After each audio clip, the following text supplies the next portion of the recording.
अब हम देखेंगे फिजिकल प्रॉपर्टी, लेकिन अमाइनो एसिड की फिजिकल प्रॉपर्टी। जो अमाइनो एसिड है वो कलरलेस होते हैं, और क्रिस्टल होते हैं, क्रिस्टल के फॉर्म में ये एग्जिस्ट करते हैं। आपको अमाइनो एसिड के क्रिस्टल्स देखने मिलेंगे, ठीक है, crystals. Their shape very from sharp needle shape, ठीक है ना। जो आप टायरोसिन का जो शेप देखोगे, टायरोसिन आप गूगल करके एक बार देख लेना, टायरोसिन। वैसे तो मैं इमेज लगाने वाला था लेकिन भूल गया, कोई बात नहीं। आप गूगल कर लेने के बाद टायरोसिन का शेप देखना, टायरोसिन का, तो बिल्कुल आपको ऐसा कुछ देखने को मिलेगा उधर, बहुत सारे बिल्कुल शार्प निडल, बिल्कुल सीधे होंगे। मैं तो ये टेढ़ा सा बन रहा है, बिल्कुल सीधे सीधे से होंगे।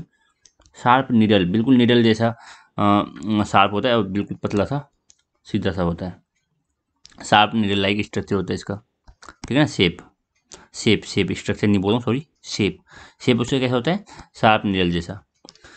और हेक्सागोनल प्लेट 16 का आप जब देखोगे, 16 का जब शेप देखोगे तो हेक्सागोनल प्लेट जैसा दिखाई देगा, हेक्सागोनल प्लेट जैसा कुछ दिखाई देगा 16 का शेप, ठीक है ना। आप एक बार करके देख लेना गूगल, हेक्सागोनल प्लेट जैसा दिखाई देता है। Amino acid can B sweet, ये स्वीट हो सकते हैं, ये बिटर भी हो सकते हैं, और ये टेस्टलेस भी हो सकते हैं। स्वीट में क्या है, ग्लाइसिन और एलेनिन, ग्लाइसिन और एलेनिन आपका स्वीट होता है। आर्जिनिन, आर्जिनिन आपका बिटर होता है, कड़वा होता है। टेस्टलेस, कोई टेस्ट नहीं, टायरोसिन, टायरोसिन कोई टेस्ट नहीं है। Amino acid have high melting point, amino acid की मेल्टिंग पॉइंट कैसी होती है, हाई होती है, high. And are soluble in polar solvent, polar solvent में ये सोल्यूबल होते हैं। सारे अमाइनो एसिड, सारे अमाइनो एसिड सोल्यूबल होते हैं, all amino acid are soluble. अब आप बोलोगे नहीं, कुछ तो हाइड्रोफोबिक भी होते हैं, तो यहाँ तो आप बोलोगे पोलर सॉल्वेंट में सोल्यूबल होते हैं, लाइक वाटर एंड इथेनॉल, कि वाटर और इथेनॉल में सोल्यूबल होते हैं, वाटर और इथेनॉल में सोल्यूबल होते हैं। बट वाटर, कुछ अमाइनो एसिड तो हमने देखा कि वो हाइड्रोफोबिक होते हैं, तो वाटर में सोल्यूबल कैसे हो जाएंगे। तो हाइड्रोफोबिक जो नेचर है उसका, वो उसका आर ग्रुप की वजह से है, ठीक है ना। जो उसका हाइड्रोफोबिक नेचर था, हाइड्रोफोबिक नेचर जो देखा था हमने अमाइनो एसिड का, वो आर ग्रुप की वजह से था। अमाइनो एसिड में अभी भी तो NH3 ग्रुप है ना, NH3 प्लस और CO माइनस भी तो है, ये दो ग्रुप भी तो है, ये दो ग्रुप भी तो है अमाइनो एसिड में, जो सब में कॉमन है। तो ये पार्ट लेगा हाइड्रोजन बॉन्डिंग में, इसका ऑक्सीजन पार्ट लेगा हाइड्रोजन बॉन्डिंग में, इंटरेक्ट करेगा वाटर मोलिक्यूल के साथ, ठीक है। तो ये हाँ वाटर के साथ सोल्यूबल है। हाइड्रोफोबिसिटी कौन दिखा रहा था, वो आर ग्रुप की वजह से हो रहा था। इथेनॉल में सोल्यूबल होते हैं because of their charge functional group, उनके पास जो फंक्शनल ग्रुप है वो कैसा है, चार्ज फंक्शनल ग्रुप है, तो वाटर के साथ इंटरेक्ट करके रखते हैं, इंटरेक्शन शो करते हैं वाटर के साथ। And soluble in non polar solvent, non polar solvent, sorry insoluble, insoluble होते हैं किस चीज़ में, नॉन पोलर सॉल्वेंट में। Non polar solvent like benzene हो गया, हेक्सेन हो गया, ईथर हो गया, ठीक है ना। बेंजीन, हेक्सेन, ईथर, ये कैसा सॉल्वेंट है, नॉन पोलर, नॉन पोलर। तो इसमें क्या होगा, वो अनसोल्यूबल रहेगा, इनसोल्यूबल रहेगा। The hydrophobic, water repellent, and hydrophilic, water loving, order of some amino acid are given below. Hydrophobic और हाइड्रोफिलिक का कुछ आपके पास दे रखा है ऑर्डर। सबसे ज़्यादा हाइड्रोफोबिक, सबसे ज़्यादा हाइड्रोफोबिक वैलिन, उससे कम ल्यूसीन, फिर कम फिनाइलेनिन, फिर सिस्टीन, फिर एलेनिन, सबसे कम ग्लाइसिन। सबसे कम ग्लाइसिन क्यों, ग्लाइसिन का आर ग्रुप क्या है, सिंपल सा एक H है। Hydrophilic, hydrophilic, hydrophilic amino acid जो पोलर होते हैं, ठीक है। हाइड्रोफोबिक कौन शो करता है, नॉन पोलर। हाइड्रोफिलिक कौन शो करता है, पोलर। हाइड्रोफिलिक क्यों शो करता है, पोलर, क्योंकि पोलर है तो मतलब कि उसके पास चार्ज डेवलप होगा, डेल्टा प्लस डेल्टा माइनस कुछ चार्ज होगा, और तब ये अगर चार्ज है इसके पास delta plus delta minus, polar का मतलब क्या है, यही तो मतलब है ना पोलर का। अगर कोई अमाइनो एसिड का आपका आर ग्रुप, अमाइनो एसिड का आर ग्रुप, आप बोल दो अमाइनो एसिड का आर ग्रुप हमारा पोलर है, तो क्या मतलब हुआ कि डेल माइनस डेल प्लस कुछ चार्ज होगा। तो वाटर के पास भी तो वही चीज़ है ना, कि del plus del minus, two del minus, तो हो सकता है ना, क्या है ये प्लस है तो ये इंटरेक्शन करेगा ना इसके साथ, ये माइनस है, ये हाइड्रोजन के साथ इंटरेक्शन करेगा ना, तो इंटरेक्शन हो रहा है, इंटरेक्शन हो रहा है, तो मस्त है, हाइड्रोफिलिक है। तो इसका भी ये आपको याद रख लेना है।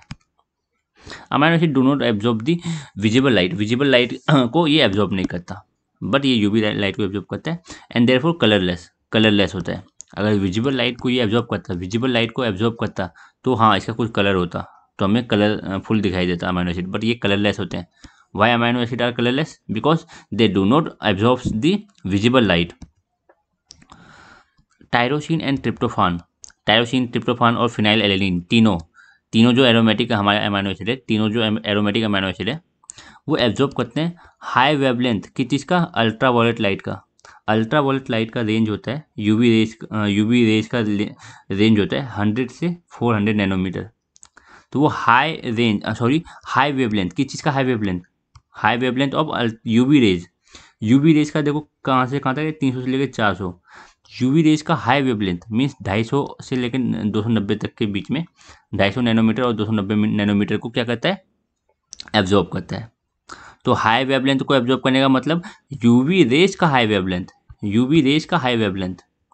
तो यूवी रेज 100 नैनोमीटर होता है, 120 भी होता है, तो 120 को एब्जॉर्ब नहीं करता, 130 को 150 को एब्जॉर्ब नहीं करता, 250 नैनोमीटर, 290 नैनोमीटर, ठीक है ना, यूवी रेज का। और ये हेल्प करता है किसी चीज़ में डिटेक्शन में, किसी चीज़ का detection and determine of protein quantity, protein की क्वांटिटी और इन प्रोटीन की क्वांटिटी इन डिफरेंट सॉल्यूशन। मान लो एक सॉल्यूशन है उसमें आपने यूवी रेज पास किया और आपकी यूवी रेज क्या होगी ना, यूवी रेज कोई एब्जॉर्ब कर रहा है, तो आप समझ जाओगे हाँ यहाँ पे कोई एरोमेटिक अमीनो एसिड है, इसके अंदर एरोमेटिक अमीनो एसिड आपने पहचान लिया, आपने डिटेक्ट कर लिया। अब डिटरमाइन कर सकते हो कि कितना कंसंट्रेशन क्या कितना है, अब कितना एब्जॉर्ब किया पर मोलिक्यूल, कितना एब्जॉर्प्शन होता है, क्या होता है वो उस चीज़ के हिसाब से आप बता सकते हो, डिटरमाइन कर सकते हो कि कितना एब्जॉर्प्शन हुआ है, क्वांटिटी बता सकते हो, ठीक है, क्वांटिटी बता सकते हो और डिटेक्ट कर सकते हो हाँ भाई क्या है इसके अंदर। अगर एब्जॉर्ब कर रहा है यूवी रेज तो हाँ भाई एरोमेटिक अमीनो एसिड है ये, क्योंकि इसी की प्रॉपर्टी, एरोमेटिक अमीनो एसिड की प्रॉपर्टी है वो यूवी रेज को एब्जॉर्ब करते हैं। The light absorption property is extensively use to determine the concentration of biomolecule in the solution. इस चीज़ को यूज़ किया जाता है, इस प्रॉपर्टी को यूज़ किया जाता है एब्जॉर्प्शन ऑफ यूवी रेज। इस प्रॉपर्टी को यूज़ किया जाता है किसी चीज़ के लिए, कंसंट्रेशन निकालने के लिए बायोमोलिक्यूल का बायोमोलिक्यूल का कंसंट्रेशन इन सॉल्यूशन, बायोमोलिक्यूल का कंसंट्रेशन निकालने के लिए कि क्या कंसंट्रेशन में बायोमोलिक्यूल प्रेजेंट है, ठीक है। अब इसके आगे क्या है, amino acid along with their amino group carboxylic group and R group can undergo several chemical change. हमें पता है, हमने देखा था ना डेरिवेटिव ऑफ अमीनो एसिड, तो वो वही तो हो रहा था, कहीं आर ग्रुप में कहीं आके कुछ और हाइड्रोक्सिल ग्रुप जुड़ गया, कहीं अमाइड ग्रुप जुड़ गया, ठीक है ना। डेरिवेटिव कैसे बनते हैं, इन्हीं से रिएक्शन कर करके। अब क्या होता है ना, देखो आपको पता था, छोड़ो अभी उस चीज़ की बात नहीं करेंगे, लेक्चर तो ज़्यादा लंबा हो जाएगा। तो हमें बस इतना सिंपल सी बात याद रखनी है कि amino acid along with their amino group carboxyl group और R group can undergo several chemical change. इन सब में कुछ केमिकल चेंज हो सकता है अमीनो ग्रुप से कुछ आगे कोई सब्स्टिट्यूएंट आगे जुड़ गया, कार्बोक्सिलिक ग्रुप से आगे कुछ जुड़ गया, या तो आर ग्रुप से कुछ आगे कुछ चीज़ें जुड़ गई, ठीक है ना। वो उसी केमिकल रिएक्शन देगा और उसमें चेंजेस ला देगा। Peptide bond and disulphide bond, peptide bond है जो और डाइसल्फाइड बॉन्ड है वो formation, disulphide bond formation affect the structure of the protein. अब प्रोटीन का स्ट्रक्चर प्रोटीन का स्ट्रक्चर किस चीज़ पे डिपेंड करता है, मेजरली ये डिपेंड करता है पेप्टाइड बॉन्ड पे। प्रोटीन का स्ट्रक्चर मेजरली डिपेंड करता है पेप्टाइड बॉन्ड पे, ठीक है। प्रोटीन का स्ट्रक्चर मेजरली डिपेंड करता है पेप्टाइड बॉन्ड पे। और देन सल्फाइड बॉन्ड, ठीक है ना, डाइसल्फाइड बॉन्ड कौन फॉर्म करता है, सिस्टीन पता है ना आपको। आर ग्रुप क्या होता है, CH2SH, सिस्टीन। तो ये अपना हाइड्रोजन लूज करता है और दूसरे किसी सिस्टीन के साथ, दूसरे सिस्टीन में भी SH होगा तो उसके सल्फर के साथ डाइसल्फाइड बॉन्ड फॉर्म करता है। तो disulphide bond and peptide bond ये रोल प्ले करते हैं किसी में, प्रोटीन के स्ट्रक्चर में। बाकी आयनिक इंटरेक्शन भी होता है, जो बेसिक अमाइनो एसिड और एसिडिक अमाइनो एसिड, इन दोनों के बीच के आयंस के इंटरेक्शन से आयनिक इंटरेक्शन से भी क्या नाम है, स्ट्रक्चर को सपोर्ट मिलता है। ये अगर मैं बात करना चाहूँ आपको सब बता दे सेकंड।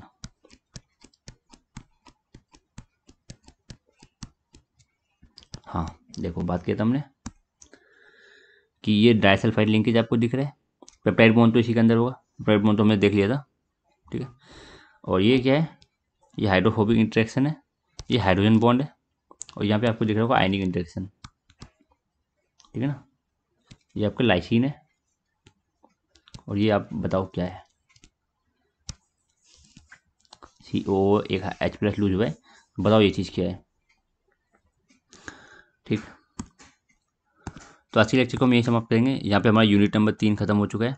हम अब स्टार्ट करेंगे यूनिट नंबर 4 अगले लेक्चर से। अभी कोई क्वेश्चन था क्या?